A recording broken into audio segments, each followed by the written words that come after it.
नमस्कार बहनों एवं भाइयों। आज मैं आप सबके लिए अभी 11 सितंबर से प्रारंभ हुए पितृपक्ष की महत्ता के बारे में जानकारी देने का इच्छुक हूँ। हमारी भारतीय संस्कृति में पितृपक्ष विशेष महत्वपूर्ण है।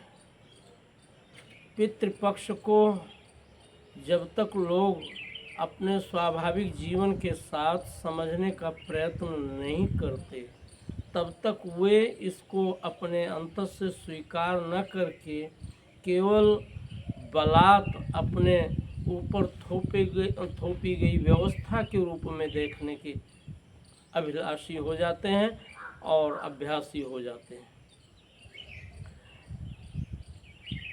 याम मेधाम देवगणा पितरश्चोपास्ते तया मामद्य मेधयाग्ने मेधाविनम कुरु। देवों से कम महत्वपूर्ण पितरों को नहीं माना गया है और यह भी लोगों को समझना योग्य है कि पितरों का पर्व जब पितृपक्ष में आश्विन मास की पूर्णिमा, आश्विन मास की प्रतिपदा से लेकर अमावस्या तक जो सतत सत्र चलता है उसमें भ्रांतिवश, अज्ञानतावश या जिसको कह दें प्रमादवश लोग देवाराधन बंद करके सिर्फ पितरों का आराधन किसी तरह से निपटाने का प्रयत्न करते हैं, जबकि पितृपक्ष में भी देवाराधन बंद नहीं होना चाहिए, परमात्मा का आराधन बंद नहीं होना चाहिए। क्योंकि देव जिस तरह से हमारे लिए महत्वपूर्ण है उसी तरह से पितरों के लिए भी महत्वपूर्ण और आराध्य हैं। परमात्मा का आराधन, देवों का आराधन ये उसी तरह से अपने क्रम में किया जाना चाहिए जिस तरह से हम पूर्ववत करते आ रहे हैं। लेकिन अज्ञानता के कारण लोग पितृपक्ष में पितरों का आराधन तो प्रारंभ करते हैं लेकिन देवों का आराधन रोक देते हैं। भला बताइए, हमारे पितर अपने देवों और परमात्मा के आराधन के बिना आपकी आराधना को, आपके तर्पण को, आपके दिए गए सम्मान को स्वीकार क्यों करेंगे? आप उनके आराध्य की उपेक्षा करेंगे और वे आपका तर्पण स्वीकार करेंगे, ये कैसे हो सकता है? सच्चाई तो यही है कि जैसे जैसे हमारा अध्ययन, हमारा ज्ञान सामान्य रूप से तिरोभाव को प्राप्त होता गया है, वैसे वैसे हम लोगों ने तमाम विकृतियों को, तमाम स्वाभाविक अपनी परंपराओं को अपने से विलग करके उसके स्थान पर अज्ञानता प्रेरित दृष्टिकोणों को, व्यवहारों को धारण कर लिया है और उसी के अनुसार हम अपना संचालन करते हैं।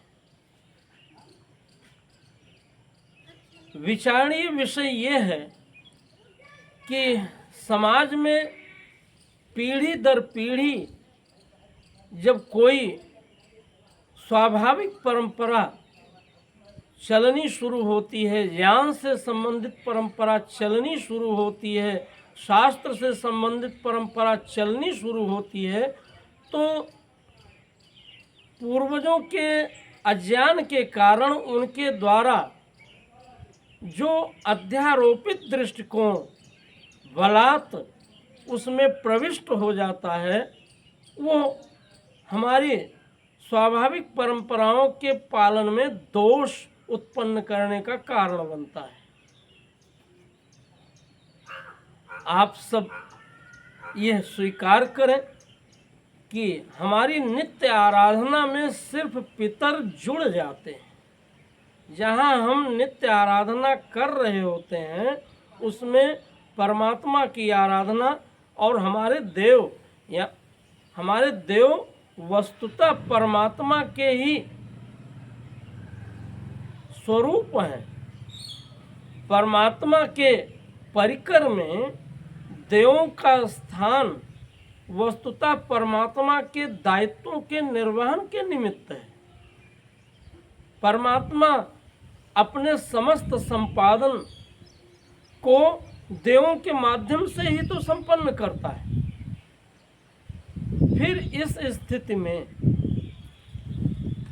पितरों के लिए देव कैसे उपेक्षित या अग्राह्य या आराधना से परे हो गए? हमें समझना होगा कि हमारे शांति पाठ में जिनका उल्लेख किया जाता है वे सब हमारे पितर इसलिए हैं कि वे सब हमारा कल्याण करते हैं। हमारे वन, हमारे पर्वत, हमारी नदियाँ, हमारे तृण विरुद्ध, हमारी वनस्पतियाँ और भी ये वायु के वाहन पर बादल बनकर जल देने वाले मेघ, ये सब हमारे पितरों की कोटि में आ जाते हैं। हमारे आसपास चाहे कृत्रिम रूप से बनाए गए या स्वाभाविक रूप से ही स्थित जो तालाब हैं वे सब हमारे पितरों की श्रेणी में हैं। सारे जीव जंतु जो हमारे कल्याण में हमारे हिस्सेदार बनते हैं और प्रकृति में, समाज में तरह तरह की मर्यादाओं के संस्थापन में सहायता करते हैं, वे सब के सब हमारे पितरों की श्रेणी में हैं। वैसे भी अगर आप विचार करें, जो हमारे पूर्वज रहे हैं, वे पूर्वज उनमें से कितने पर्वत होंगे, कितने वृक्ष होंगे, कितनी वनस्पतियों के रूप में होंगे, कितने सरोवर के रूप में होंगे, कितनी नदियों के रूप में होंगे और भी ना जाने कितने कितने रूपों में हमारे पूर्वज भी तो जीवन अस्तित्व पाते हैं अपने कर्म विपाक से, अपने प्रारब्ध से, अपने संचित कर्म से जो उनके द्वारा भोगा गया शेष रह जाता है। वो सब कर्म उनके नए जीवन, नए स्वरूप को धारण करने का माध्यम बनता है। तो भी अगर हम जानें कि इस रूप में हमारे चतुर्दिक फैले हुए तृण विरुद्ध पशु पक्षी किसी न किसी रूप में हमारे कल्याण के हिस्सेदार होते हैं, और जब हमारे कल्याण के हिस्सेदार होते हैं, हमारे जो वृक्ष हैं, हमारे जो तरह तरह के पक्षी हैं, वे सब किसी न किसी रूप में हमारे कल्याण के अवधारक हैं, हमारे कल्याण के निर्धारक हैं। इस रूप में उन सबको तर्पण देना, उनको तृप्त करना, उनको संतुष्ट करना हमारा स्वाभाविक धर्म है। ये नहीं होना चाहिए कि हमारे जो जीवित माता पिता हैं, जब तक वे हैं तब तक हम अपने पूर्वजों को, अपने पूर्वज रूप में वृक्षों को, अपने वनस्पतियों को, अपने पर्वतों को, अपनी नदियों को तर्पण देना विस्मृत कर जाए, अपनी तरह तरह की लताओं को उपेक्षित करना शुरू कर दें। ये सब वस्तुतः हमारी अज्ञानता के कारण ही होता है। हमें अपने शास्त्र ज्ञान से, अपने वैज्ञानिक अध्ययन से इस सब की महत्ता को समझ करके अपने पितरों को तर्पण देने का कार्य संपादित करना चाहिए। पितृपर्व, पितर पक्ष सही मायने में अगर समझें तो प्रकृति की आराधना का पर्व है। हमारे चतुर्दिक जो प्रकृति आच्छादित है वो सब हमारे कल्याण के निमित्त है। जो हमें देते हैं वे देव हैं और जो हमारा कल्याण करते हैं वे हमारे पितृ हैं। और इस रूप में पितरों का आराधन, पूजन, वंदन, तर्पण ये सब किया जाना हमारा स्वाभाविक, नैमित्तिक और पूर्णतया आचरण किया जाने वाला धर्म है। आप सबसे मेरा निवेदन यही है कि अपने भीतर किसी भी कारण से जो पितरों के पूजन में अज्ञानता विद्यमान है उसका तिरोभाव करने का कार्य करें और उसके लिए क्षमा प्रार्थना करते हुए अपने पितरों का आराधन हमको करना चाहिए। जब हम शांति पाठ करते हैं, जब हम शांति पाठ करते हैं तो उसमें वनस्पतयः शांति, औषधयः शांति, नद्याः शांति, ये सब हम कहते हैं ना। ग्राम देवता के लिए हम आहुति डालते हैं, वृक्ष देवता, पर्वत देवता, इन सब में देव की अवधारणा करके, इनमें देव का अनुभावन करके हम इन सब के लिए आहुति डालने का कार्य करते हैं। तो उसके पीछे प्रकृति पूजन ही तो विद्यमान है और तरह तरह की औषधियाँ, तरह तरह के रस, तरह तरह के पदार्थ, तरह तरह के फल आखिर हमें प्राप्त हो रहे हैं। तो कैसे प्राप्त हो रहे हैं? इन्हीं प्रकृति में विद्यमान वृक्षों, वनस्पतियों आदि से ही ना। तो फिर वे जब हमारा कल्याण करते हैं तो फिर हमें उनका आराधन क्यों नहीं करना चाहिए, उनका सम्मान क्यों नहीं करना चाहिए, उनका तर्पण क्यों नहीं करना चाहिए? और फिर साल भर में पितरों ने मात्र 15 दिन का समय लिया है। वैसे जो लोग जानते हैं वो हर अमावस्या को अपने पितरों की स्मृति में कुछ न कुछ पूजन कार्य अवश्य करते हैं। अमावस्या वस्तुतः पितरों के पूजन से ही संबंधित है। तो हमें भी चाहिए कि हम जब भी आहुतियाँ देने का कार्य करें, जब तर्पण देने का कार्य करें, तो अपने पूर्वजों में स्मरण करते हुए अपनी वनस्पतियों के लिए आहुत, अपने वृक्षों के लिए आहुत, अपनी नदियों के लिए आहुत, अपने सरोवरों के लिए आहुत, अपने जीव जंतुओं के लिए आहुत देने का कार्य करें। सर्वभूतेभ्यः रताः मानवाः कल्याणं प्राप्नुवन्ति। सभी प्राणियों के हित में जो रत हैं वे सभी कल्याण प्राप्त करते हैं। तो हमें भी बिना समय गंवाए और बिना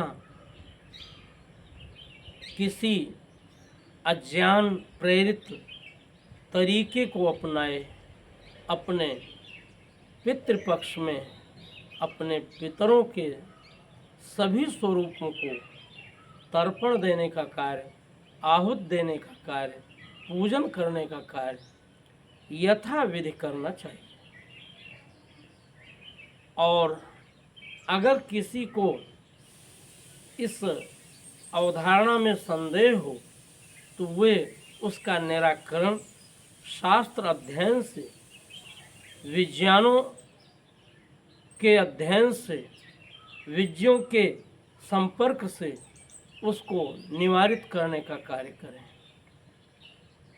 कैसे कैसे कुछ ऐसी परंपराएं चल पड़ती हैं, जैसे मुझको जानकारी में दिया गया कि 3 दिन बाद ब्राह्मणों को अपने पितरों का तर्पण करना शुरू करना चाहिए, जबकि यह अज्ञानता प्रेरित दृष्टिकोण है। जिस दिन पूर्णमासी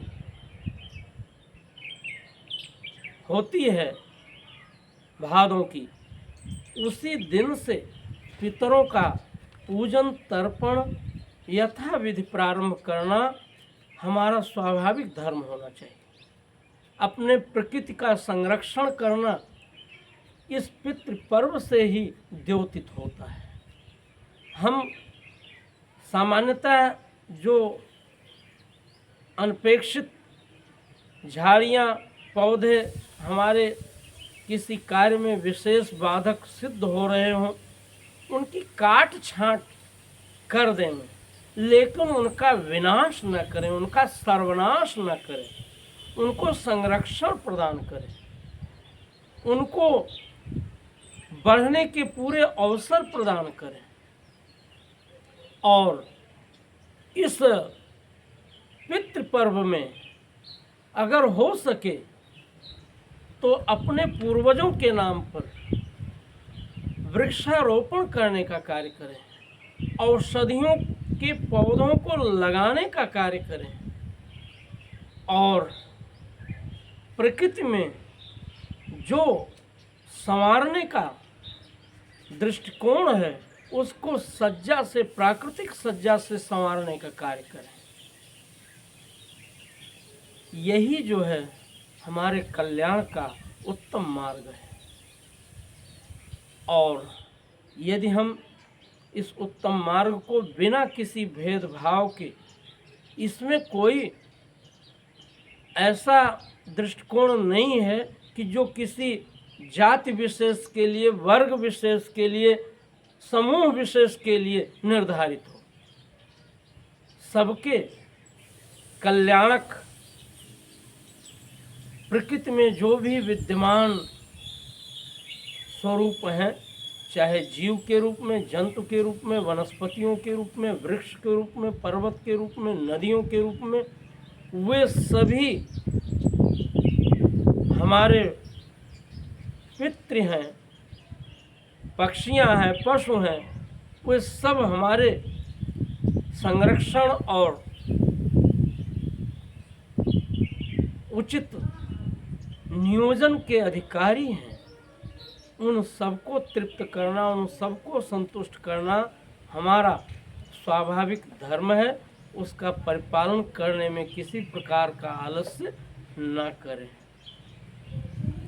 प्रमाद हमारे बहुत से आचरणों में विकृति उत्पन्न करता है, इसलिए प्रमाद से बच करके अपनी प्रकृति पूजा, अपनी पितृ पूजा के रूप में संपन्न करने की जरूरत है। इन्हीं शब्दों के साथ आप सबको धन्यवाद, और आप सबसे निवेदन है कि आप सब इसे सब्सक्राइब करना और अपनी टिप्पणी बॉक्स में देना न भूलें, और मेरी प्रार्थना को ज़रूर स्वीकार करें। और अपने पितृपक्ष के संदर्भ में जितने प्रकार की अज्ञानता है उसको विज्ञों के संपर्क से, तिरोहित करके सच्चा पितृ पर्व मनाने का कार्य करें। अपने पूर्वजों के नाम पर अगर सब लोग प्रतिवर्ष एक एक वृक्ष भी लगाएंगे तो हमारी धरती हरितिमा से भर जाएगी और चारों तरफ प्रकृति लहलहा उठेगी। आप सबसे निवेदन है इसे स्वीकार करें। जय हिंद।